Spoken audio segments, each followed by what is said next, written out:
Hi Lyceans! In this video, we'll guide you through how to take a quiz or exam in the myLPU eLearning portal. Start by going to your course dashboard and opening the subject where the quiz is assigned.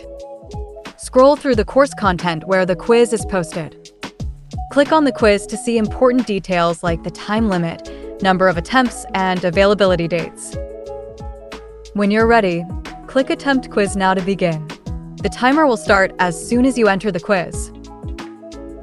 Read each question carefully and select or type your answers, depending on the format. Use the navigation panel to move between questions and keep track of your progress. Once you're done, click Finish Attempt, review your answers, and then click Submit All and Finish to submit your quiz. If permitted by your instructor, your score and feedback will be available immediately after submission.